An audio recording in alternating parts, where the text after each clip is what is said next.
Welcome to Time for Success, Business Owner Dad's Edition. And we've got Nathan Laupp here with us today. Hi, Nathan. Good morning. Did I butcher your last name? No, you didn't. I'm used to it anyway. Sweet. All right. And this is the show where we really talk about what it takes to be successful in business and life, especially as it relates to our families. And this is Matt Barbie, and I'm your host. I am a speaker, a trainer, and consultant, all geared towards helping business owners get the life that they want with the business that enables them to have to reach their dreams. So Nathan, thank you again so much for joining us here today. Can you please tell the audience a little bit more about you and what you do? Sure. So I'm with a firm here in St. Louis called FFG. So we are a financial advisory firm. We do holistic-based planning centered primarily around business owners. So more or less, we take on all the things that they really don't want to deal with, so they can focus on their business. I'm the father of three. Just had our third here just now. Wow, 3 weeks ago. So wow. It's been fun in our household. We have a 7-year-old and a 5-year-old, and along with doing what I do, just being a dad is my number one thing. Right. That's great. So you got 3 kids now. Yes. And zone coverage. Yeah. And one of them is just 3 weeks old. Yes. Yeah. Is it disrupted a few things around the house? just a little bit. It's one of those things where you really have to have a good partner. Yeah. I'm so fortunate to have my own business. Yeah. So I'm able to really control my time. Right. And as we were leading up to this, my wife Allie, she kind of just said, "Hey, I know you're doing what you're doing. You're providing for our family, but I'm gonna need your help." So it's one of those deals where they talk about that work-life balance. Yeah. And I don't know if it's a balance so much. I think you just kind of go where you're needed. Right. And to us, families first, even in business. Yeah. And so I've been at the house a little more in the mornings, just because the same routine we had when Allison was working, she's not working anymore. She gets to be home. This is our first child that she gets to stay home with, and we feel so blessed that she gets to do that. Absolutely. But we still have the same routine, when Teddy's our new little one, when he wakes up in the middle of the night, I get him, I bring him to her. She takes care of the feeding. Right. Then I settle him back down. Right, so it's not, there's been a few times where she's kind of let me sleep, and that's been great. Oh yeah, that's very. But we know that I know that even though when I leave and go in to do what I do during the day, I know it's not easy at home. Right. It's funny. I know a lot of people out there. It's kind of two schools of thoughts. Like, oh, you're so lucky you get to be home all the time. Right. And you don't have to work. Yeah. If it's quote unquote. Yeah, exactly. I'm on the radio. Nobody can see this except for the Facebook Live. But yeah. So really, she not only has probably the most important job, but I would argue that it is one of the hardest jobs. Absolutely. Yeah. It's funny because I think our cultures, these days they're getting a little bit more aware of the nonsense of, oh, you don't work, but there's still some of those stigmas around that. Yeah, absolutely. And totally not fair because definitely a full-time job, just same if not more. Oh yeah, and it's because I'll come home and we're very involved with our kids, and I'll come home and it's kind of like tag. Right, you're right, in. You're right. in. It's that WWE tag team right, match. Right, yeah. And again, we're outnumbered now. So. Right. Well, too, it's like when we prioritize a business, we can organize and we're going to focus on a task. We're going to do a task. We're going to get it done, and then we move on to the next thing, right?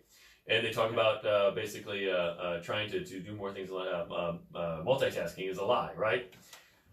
Well, when you're a home-based father or mother, whatever that might be, you don't really get the beauty of not being able to multitask or not having to multitask, right? Yes. It's like, okay, kids, I'm going to go do this thing right now. And then they go off and do their thing. Doesn't really quite happen that way, does it? No, it doesn't. And we are lucky that so my son's about to turn 8, and so he's in school full time. Oh, right. My daughter is 3 days a week in preschool, and next year she goes, and And so it's going to be, that's going to help out quite a bit. Right. And I think those days, and we also, our in-laws live pretty close to us. That's beautiful. My in-laws, her parents, and they're very involved as well. So we're really lucky there. But I don't know when my wife is not multitasking. Right. Exactly. And she definitely, she runs our household. Yeah. She does. She runs it well. And it's you know, she's good at, she's one of those people, she's just really good at everything she does. Yeah. So when she was working, she was really good at that. Yeah. When she was working out of the home. Out of the home, yes. Sorry. I know you just accidentally cut it in. I know, right? I just ruined everything we talked about the last 5 minutes. I know. But when she, you know, and when she was in the corporate world, she was always really good at everything she did. And so it was, you know, when we got to the point, and really, and I'll get into this, is, you know, until I went out and started my own thing and got into building a business and a practice, we never had the opportunity before to where that was even an option that she could stay home. Yeah. Even though after, you know, having to go back to work after having our son, and having to go back to work after having our daughter, and the toll that took. I mean, don't get me wrong, Allie handled it great, but you know, she realized that that's not where she wanted to be anymore. She didn't, you know, don't get me wrong, I think some days she longs for adult conversation now. But you know, I just feel so privileged and so lucky that now she gets to be home with our third from out of the gate. And had we not, you know, taken that leap to go into, you know, for me to go into business for myself, this wouldn't have happened. Right. So you really found that, I mean, was that part of the plan though when you started, or was it just kind of like, hey, we can do this now, let's do it?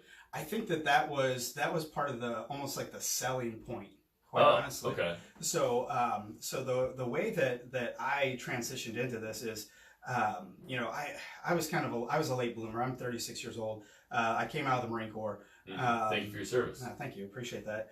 But when I came out, I went straight into like an outside sales role. You have to understand, when you're in the military, and I was, you know, a lowly corporal, E4. I had Marines that I had underneath me, but for the most part, I was low on the pecking order, and I just did what I was told most of the time. Well, you come out into the corporate world, and all at once you have all this freedom. It can be daunting, and you can kind of lose yourself and lose sight of what the mission is. And for me, I think that for a short period of time, I lost sight of the mission. And I, you know, didn't realize, you know, the things that were important. And, you know, I think that, you know, you hear a lot of people talk about failures and learning from that. And I didn't have a complete failure, but I got to the point where I was complacent, and it took some nudging to realize that I wasn't really living up to my full potential. And then, you know, a little short while later, started reinvesting in myself with reading and everything else, and I picked up the book Rich Dad Poor Dad. Oh, that's a good one. And that was kind of the one that triggered it for me. I know it's kind of, everybody talks about Robert Kiyosaki. It's kind of hokey at this point, but it really showed me. I'm like, okay, do I want to keep doing what I'm doing in the corporate world, or do I want to go out and take the chance and start my own thing, control my destiny, and build a legacy? Because that's really what's, for me, what I found is that having a legacy and building a legacy for my family, that's really one of the most important things to me. There's that poem, The Dash. And I actually have that. I have vision boards everywhere. I'm one of those guys. And I actually have that poem up there, and you know, and I'll just, you know, every once in a while look up, like, what am I doing today? Am I doing anything that's contributing to my dash? Well, the audience might not be aware of the dash. Can you explain that? Sure. So the dash, and I apologize, I don't remember who wrote it, so I can't give them credit. But it more or less talks about when on your tombstone, when it's your time, and you move on from this life, and you have the year you were born, and you have the year that you passed. Really, your life is that dash in the middle. And so, how did you live your life? What are you going to be remembered for? You know, when folks think of you, and that's your dash. And I think that's huge. My, you know, again, family to me is everything. And, having little ones running around, emulating you, talking about my son, wants to be a Marine superhero financial planner. He knows what two of those things are. He has no idea what a financial planner is. I just tell him I get to help people, and so to him, that's like the greatest thing ever. Right. I just tell him, yeah, okay, we'll talk about that when you're 18. Right. See if you still feel that way. But but again, bringing it back around, getting into doing something that you can build a legacy and you can do that. Yeah. After reading that book. We live out in the Defiance area. So Augusta, Defiance. We frequent the wineries. We like them out there. They're beautiful. Beautiful community. We went to one of the wineries with my cousin and our fiance, soon to be husband. Mm-hmm. And I knew him, and he was an old Marine and everything, but I had no idea what he did. And kind of the same things we were just talking about. I'm telling him this stuff, and he just gets this big old grin on his face. And he's like, I was you 25 years ago. You need to come talk to me. Really? That was kind of how that all started. And wow. His fiance was talking to my wife, and she's like, I think Rod's recruiting Nathan right now. and we're like, for what? Because again, didn't even realize what he did. And we did. We sat up at night. I don't know how many nights we sat up and. My wife and I just talking like, are we going to do this? Are we going to, because at that point I found myself again. I had this, a good sales career in medical sales. Okay. Did well. So it's kind of one of those realizations, that, don't be afraid to give up the good to pursue the great. And we finally ultimately made that decision. And part of that was from my mentor. Rob became my mentor, and I'm a huge advocate for mentorship. Absolutely. I think it's good you need to let people fail. Yeah. But at least be there so that you can help help them to correct that ship. Right. When they do, so they can hopefully get the idea is they get there faster than you did, right? Right. Exactly. And that's what Rod's been for me. He hasn't coddled me, he hasn't held my hand, but he's been there. And whenever I've had we'll call them failures. If I've had a failure in business or anything like that. I've gone to Rod and he's been there to be like, okay, yeah, I've been there, done that. Here's, what do you think? It's the old samurai mentality: fall down 7, get up 8. Right. So as long as you learn from your mistakes, through your failures, and that's how you grow. Yeah. So having that mentorship from Rod, and then having such a strong partner at home. Mm-hmm. And again, we were about a year into my business, and. Wow. I don't know if you how many people that have gone into financial services. It's not easy. Right. They say that typically it's about 2 or 3 years to get established. It's usually first 3 years. It's a tough road. Right. Especially in Jonestown. I mean, I'm sorry if I said some bad words. Ed Jones folks are great people, but yeah. No, it's when you live in a town like St. Louis, we have more financial advisors per capita than anywhere else in the country. Probably going to go factcheck.org for that. Right.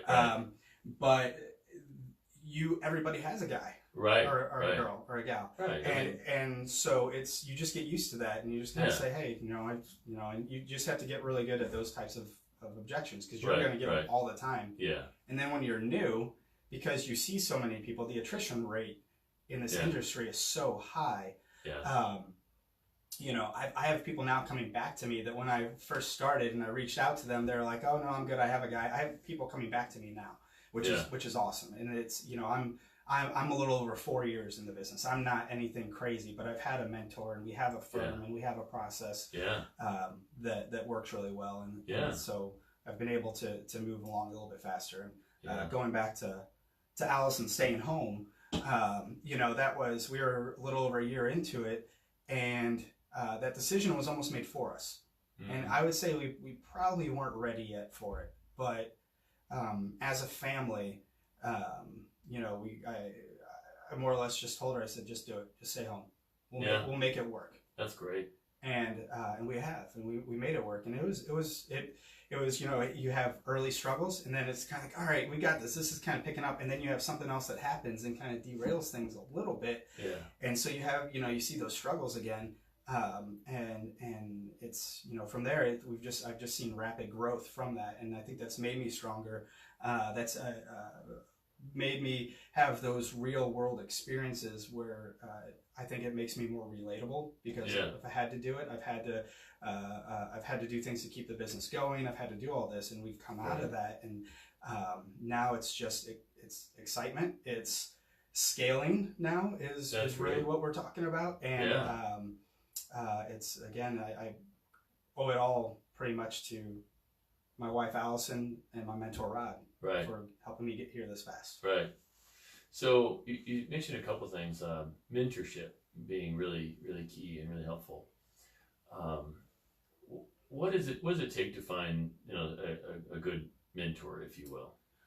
Well, I think that's different for everybody, and I have Rod, I would say, is my mentor in business and in how to run my practice, and making sure that I keep family first. But I think it's okay to have, and it's a good idea to have more than one mentor, because, I have, for instance, I'm involved with a group in St. Louis called the Focus Marine Foundation. The website's focusmarines.org. We bring in post 9/11 veterans from around the country 4 times a year, and work with them on helping them to be able to be active civilians, because that's our thing. Again, that mission thing we talked about. Finding that new mission. Well, the gentlemen that all formed and started the Focus Marine Foundation, they're all older businessmen from the St. Louis area. And one of those gentlemen, his name's Walt Surrey, and Walt was very interesting to me because he's in his 80s. He was I think lead counsel for Anheuser-Busch back in the day. I said, Walt, I see the value in somebody like you. I would just love to go grab coffee and just pick your brain and see if there's anything that I could learn from you. And so we did that, and this is where that idea of having not someone isn't going to be good in every area. When Walt and I sat down and we had our coffee, he says to me, anything you want to know in business, we can talk about that, and I can help you, and I can tell you, and and all this. Personally, though, I'm not your guy.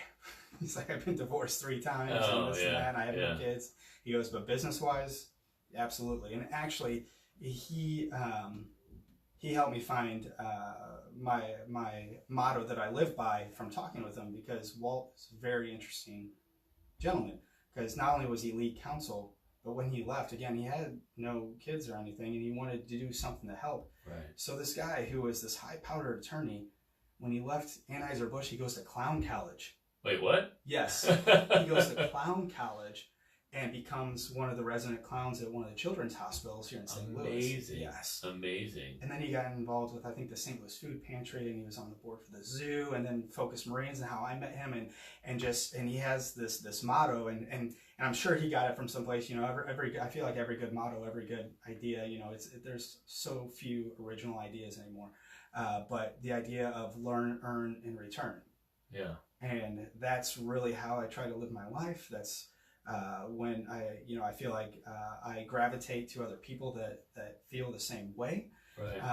And just explaining that, the idea of, again, kind of like picking up a book, whether it's, Rich Dad, Poor Dad, or a book like Traction, or something, all these different, ideas of reinvesting in yourself and learning so you could always become better. And the earning aspect. Money's not a 4-letter word. And absolutely. It's for me, it's providing for my family. It's being able to take care of them, giving them a better life than maybe I had. I had a very loving family, very loving parents. Horrible with money. Never, I could go on and on about that.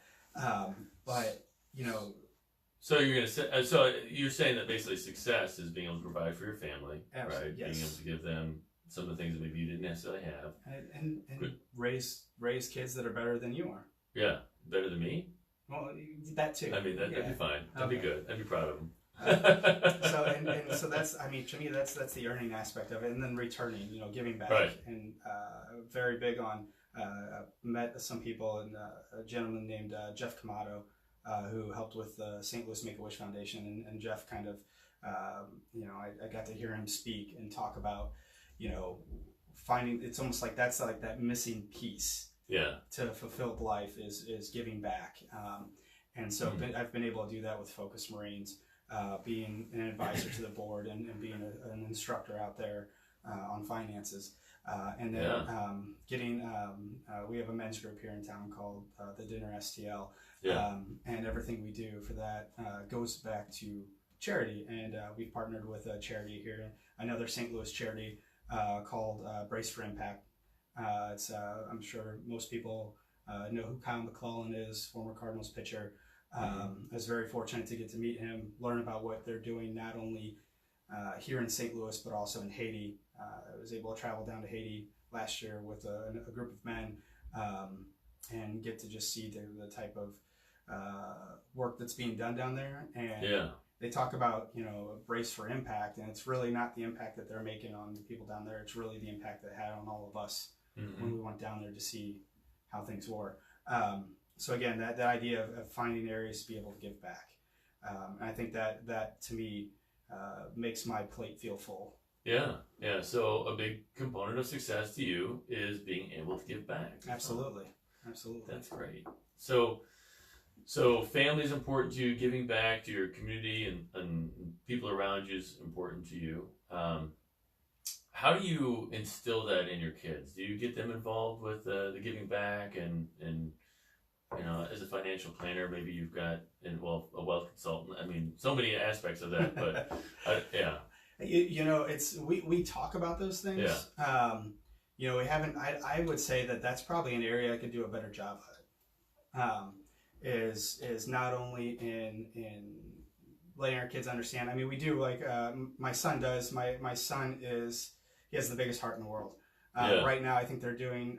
They have some. I think it's called jump rope for heart or jump rope for hope or something that they're doing at school, and he's been asking us, I want to put a video out there. I want to do something. I want to, That's great. So but it's like everything. He wants to save the world. I mean, this kid, and he's like, talking about, paper and cutting down trees, and that's like the worst thing ever. And, and his heart is just so big. And that's not anything, that's just him. And so that's probably without us doing what we could to even make it even more so. That's an area, I talked to